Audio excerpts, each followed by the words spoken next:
Maxwell's equations. I want to make a three-part series on Maxwell's equations. One, what I'm going to be doing today is I'm going to explain them. I'm going to talk about how you can go between the differential and the integral forms. Second, what I'm probably going to do is talk about how they can be used to derive the electromagnetic wave equation. One will be in the integral form, and the other one is going to be in the differential form, because they both use different ideas. And in general, the integral form is easier to teach, but has to use Stokes' theorem, which we're going to use here, but that's just kind of giving a little bit of an overview of it. What I'm going to do now is I'm going to introduce each one. I'm going to talk about what they mean, what they do, try to keep it quick, but keep a good understanding. So, to start, divergence ones. The divergence of the electric field. The divergence is going to be how much our electric field comes out from a point. What it's going to be, in the differential form, it's going to be the density over epsilon naught. This is the density of charge, essentially. I hope that's a good notation, but it's going to be a little tiny piece of charge at a point. This could be a point charge as well. This works. Then, what we're going to do is we're going to integrate over an area. So, over an area, and dA for both sides. And what that gets us is, in this case, it's just going to be the area integral of the electric field. And so, we make that shell around it, and when we integrate a density with respect to area, what we end up getting is, well, just the entirety of the quantity which you have a density of. So what it turns out to be is a charge enclosed over epsilon naught. So that's how you get the first equation. Just going from that differential form with divergence to then an area, a shell integral, and that. What this means is that if we have a point charge or any amount of charge, the amount of electric flux that's going to be coming out of it is going to be equal to what's going to be proportional to the charge and equal to the charge divided by epsilon naught, or whichever dielectric constant you have, that's going to be more into the material side of things, and if you work with PCBs, which is always useful to know. So that's how you get that one. The second one's pretty simple. It is the divergence of the magnetic field. And by the way, the former law was called the Gauss's law. So divergence of the magnetic field at 0. This statement is important because what it means is that we don't get anything that is equal to a magnetic monopole.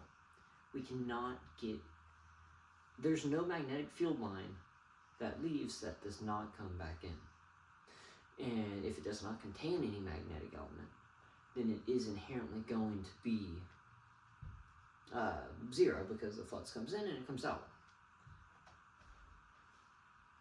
Yeah. And so what we do is we take that area integral. Again, this is trivially 0. Technically it's supposed to be, but there's none. There's no pre-existing magnetic field, so it's not going to be. And here, what we get, of course, is just going to be there.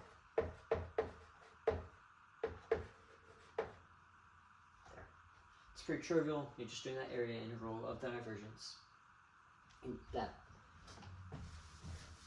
The next two are going to have to use something a little bit harder, though. Stokes' theorem. This is more so going to be a thing that I'm going to have to talk about in discussion of curl and the integral of a curl of an area, which is what Stokes' theorem has to do with. I'll probably try to link, I forget his name, Paul's on my notes, because he has a really, really good showing of Stokes' theorem, and that's how I personally learned it. So, now we have the curl equations. Curl of, ooh.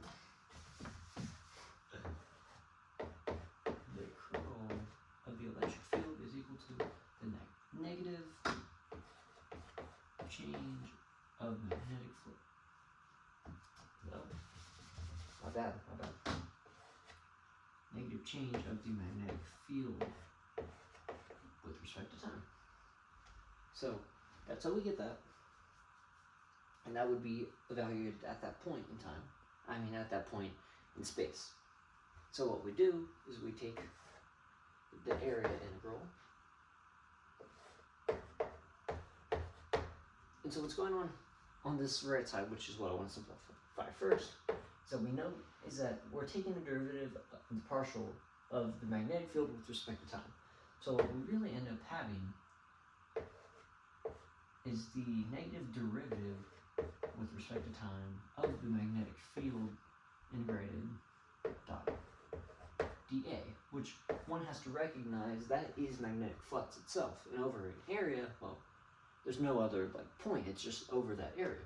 So what we end up getting is negative d over dt, because as said, it's a function of only time and not area. So we're able to do a standard derivative of, well, a field over an area is just the flux.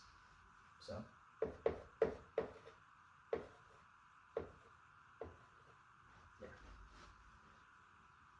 there we have that. And over here, Stokes' theorem tells us that what we really end up getting is through a loop of the electric field. We get that. It's a rather weird law. It doesn't make sense a lot of the time to be first looking at that, but it's kind of just how it is. Unfortunately, as I said, we're not going to talk about Stokes' theorem today because that would turn this into an even longer video than it is already, and I don't want to do that. So let's talk about what this law means. This form is especially useful for understanding that if we have a curling electric field, I'm going to have to draw a picture of this.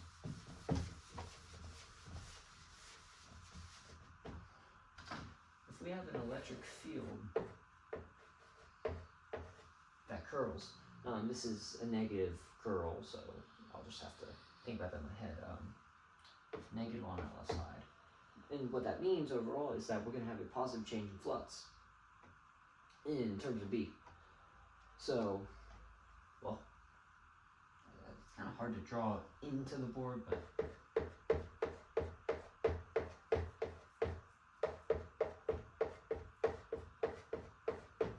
that's what happens, is that we get, it could be back, I need to review that, but that's essentially what's going on, is that because we have a curling electric field, and in this case the curl is negative, it means that on the right side our flux is going to be the negative change of the magnetic field. Kind of move that over if you want to, and it shows you, you're able to calculate the magnitude of the change of the magnetic field at that inherent point through our differential form. And for our integral form, gives you the same thing but for area. And that is just a weird thing to think about.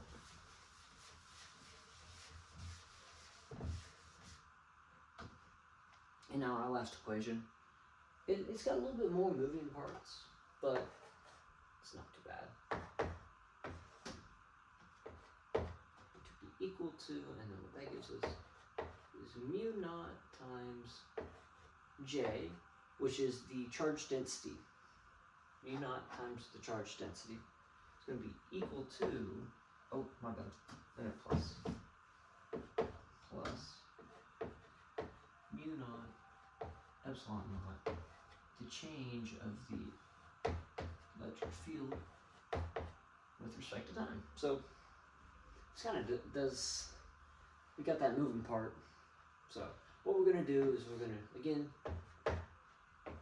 do our area integral,